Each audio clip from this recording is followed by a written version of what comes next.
turns out that Bato was only the beginning of the entire story. Yung pala, more importantly, they really wanted to change and get back the leadership of the Senate because there was so much at stake. Nakapusta na pala doon yung CONAS. Yan. Kasi ang problema nila, matatalo sa impeachment sa Senado, mananalo pa si VP Sara sa 2028, iditepok na sila. Kaya ang pag pinag-uusapan, ikasa na ang CONAS. Palitan ng konstitusyon, dagdagan ng 3 taon ang mga kasalukuyang kongresista and extend the term even of the president until 2031 and no elections except perhaps for local positions. The other alternative was also discussed to raise the age for the presidency from 45 to 50 so that VP Sara would be disqualified. So this is a very high stakes game. It has little or nothing to do with Bato. He appears to be just a sidelight.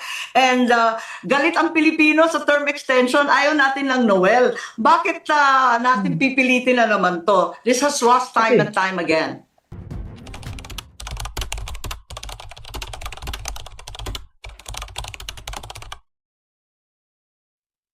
Pagbati po sa inyong lahat mga kababayan at mga mahal po naming taga-subaybay. Ako po si Just Vlog. Rekta na kagad tayo. Wala nang entro-entro mga kababayan.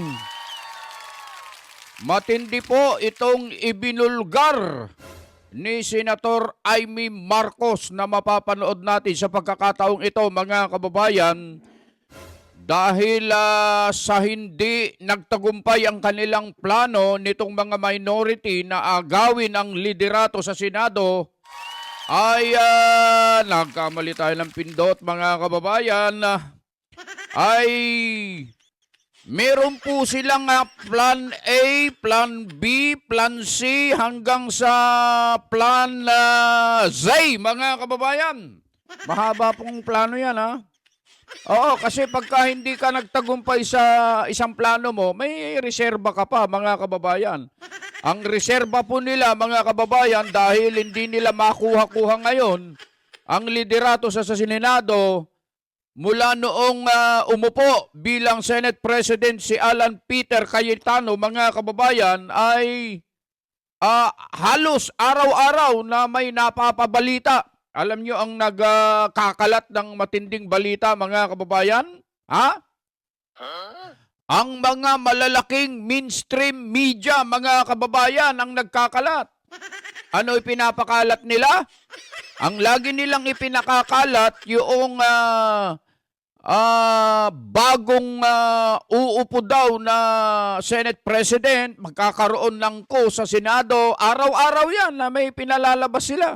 Katulad ngayon, ikinakalat na naman nila na ang papalit daw di umano kay Senate President Alan Peter Cayetano ay si Win Gatchalian. Yan na naman ang ikinakalat nila.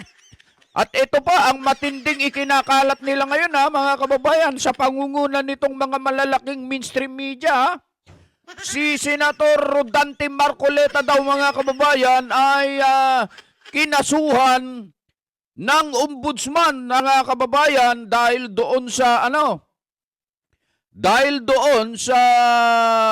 donasyon noong siya po ay nangampanya mga kababayan na nagkakahalaga ng 75 million mga kababayan. Yan ang ikinakalat nila ngayon. Mga malalaking mainstream media po ito na yan ang laging nilang pinupost. Nakita ko nga sa isang news outlet Sunod-sunod yung post niya. Kapopos lang niya ng ganitong oras, halimbawa, after 30 seconds o kaya 1 minute, pinost na naman niya. Yun din ang ipinost niya, yung tungkol dun sa kaso di umano ni Senator Rodante Marcoleta mga kababayan. Alam nyo, double time. Oo, double time ang ginagawa nila ngayon. Itong mga makakaliwa, mga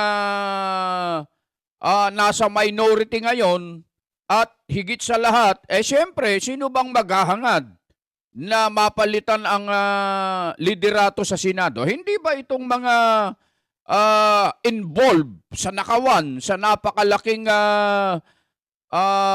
budget ng flood control na nilimas nila, mga kababayan. Sila ang nagkakanda-ugaga at naghihimutok ang kanilang mga butsi, kanilang mga kalooban dahil naagaw ng majority ngayon ang liderato sa Senado, mga kababayan. Yan ang talagang dahilan.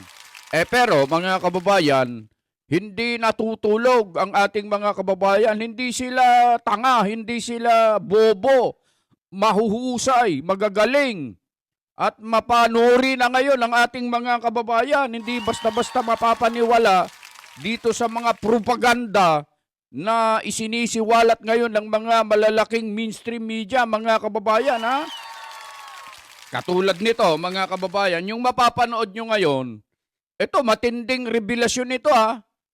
Pagbubulgar ni Senator Amy Marcos dito sa mga plano nila para nang sa ganun makapanatili sila sa pwesto. Mantakin mong, kaya pala, mga kababayan, yung mga karamihan sa mga congressman ay bumoto ng yes sa impeachment ni VP Sara dahil sa pinangakuan di umano sila na sila ay mai-extend ng 3 taon bilang congressman, mga kababayan. Yan ang pangako daw sa kanila. Ibig sabihin, mga kababayan, meron pong plano na magkakaroon ng CONAS at ito pang Noel na sinasabi. Malalaman nyo mamaya kung ano yung Noel na yan. Ano ba yan? Si Noel ba yan na nandun na naglilinis ng ano? Si siya ba yun? Hindi. Iba itong Noel na sinasabi ko dito sa ibinulugar ni Senator Amy Marcos, mga kababayan. Bago natin ipapanood yan kung ano yan, mga kababayan, kung kayo po ay napasyal lang at nakasilip dito sa aming munting channel, mga kababayan, paki-like naman, paki-share, paki-subscribe na rin at paki-pindot yung ating notification bell dyan para lang sa ganon, updated po kayo sa mga videos na i-upload natin sa mga susunod na mga pagkakataon. Beno, mga kababayan, di na natin patatagalin yan. Panoorin natin ang sabay-sabay ang video ito. It turns out that Bato was only the beginning of the entire story. Yung pala, more importantly, they really wanted to change and get back the leadership of the Senate because there was so much at stake. Nakapusta na pala doon yung CONAS. Yan. Kasi ang problema nila, matatalo sa impeachment sa Senado, mananalo pa si VP Sara sa 2028, iditepok na sila. Kaya ang pag pinag-uusapan, ikasa na ang CONAS. Palitan ng konstitusyon, dagdagan ng 3 taon ang mga kasalukuyang kongresista and extend the term even of the president until 2031 and no elections except perhaps for local positions. The other alternative was also discussed to raise the age for the presidency from 45 to 50 so that VP Sara would be disqualified. So this is a very high stakes game. It has little or nothing to do with Bato. He appears to be just a sidelight. And galit ang Pilipino sa term extension, ayaw natin ng Noel. Bakit natin pipilitin na naman to? This has lost time and time again. All right, but Senator, these are very serious accusations, even against the president. I just want to ask you, who is your source? Where did you get this information regarding the CONAS plan? Kasi napakadetalyado po ng sinabi ninyo. Baka maakusan kayo ng Malacanang na chismis to, nag-iimbento kayo ng kwento. Who is your source on this, Senator? Yes, one of the guys who was there, pinagmamalaki nila, pinag-uusapan, at it was relayed to so many congressmen. If you recall, before the vote on the impeachment, 3 yung incentive package, 20 million in cash, 200 million, 250 pa in hard or infrastructure DPWH project. Malamang may flood control pa yan para matindi ang kickback. Ikatlo, don't worry about the churches, don't worry about Visayas, Mindanao, and the DDS because there will be no election. Noel ang benta nila. Yun ang part 3 ng incentive package.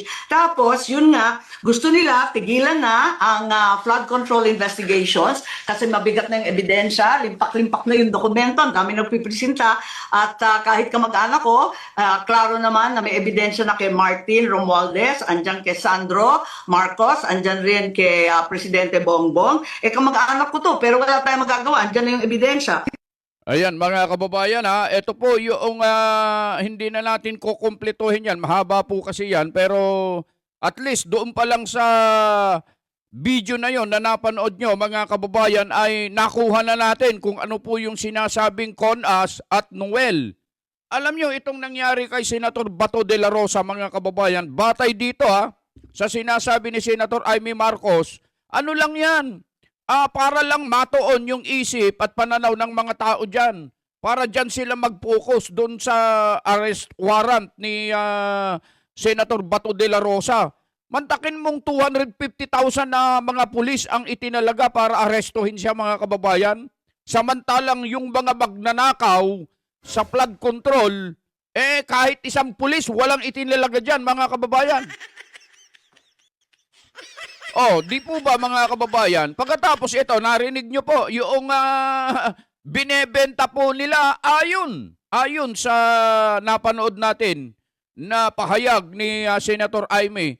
Yung kanilang propaganda, yung kanilang, siyempre, pagka magbebenta ka, mga kababayan, ng isang bagay, kailangan na kaakit-akit, kailangan na talaga makukumbinsi mo yung tao na bibili sa'yo. Isipin mo, 20 million in cash. Ayan.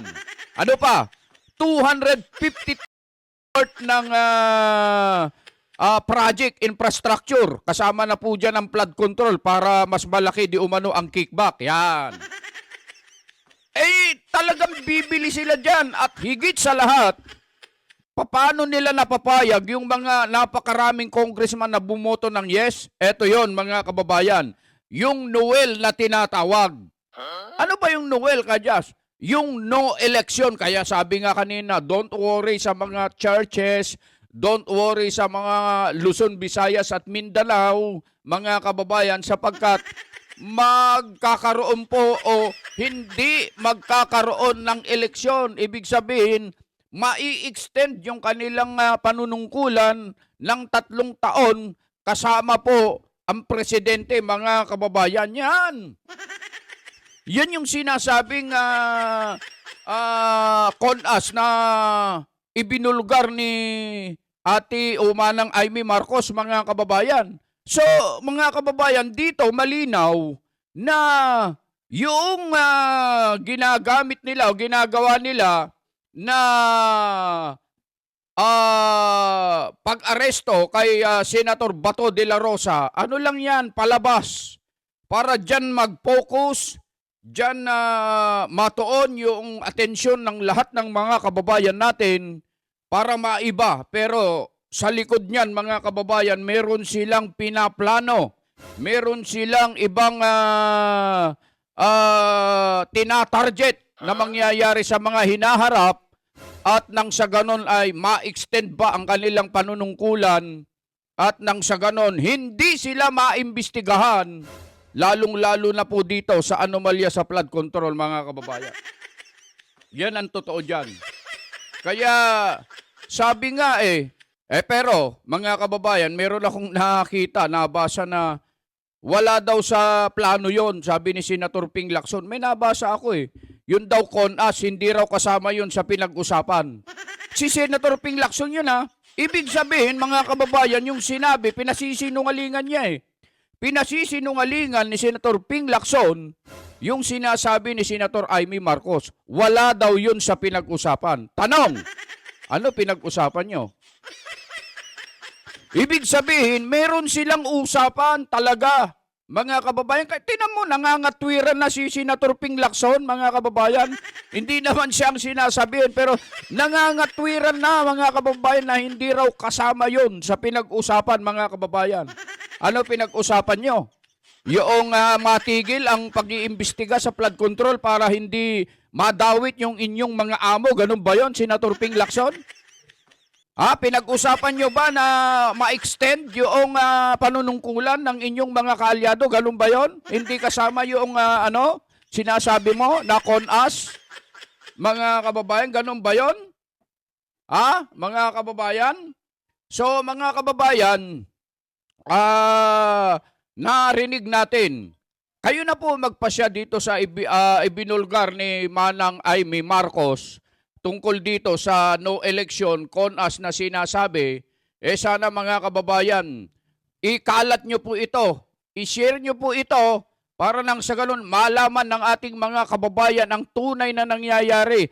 Front lang yan yung nangyayari kay Bato ngayon. Yung impeachment, isa na po yan, front din yan mga kababayan para mag-focus tayo dyan, yung attention natin maituon dyan. Pero ang totoong target po nila, ang totoong plano po nila, ayon dito, kung totoo ito, yung CONAS at saka yung Noel, no election, pagpapalit ng konstitusyon para nang sa ganon ay ma-extend ang panunungkulan nila ng 3 taon mga kababayan. Yan talaga yan mga kababayan.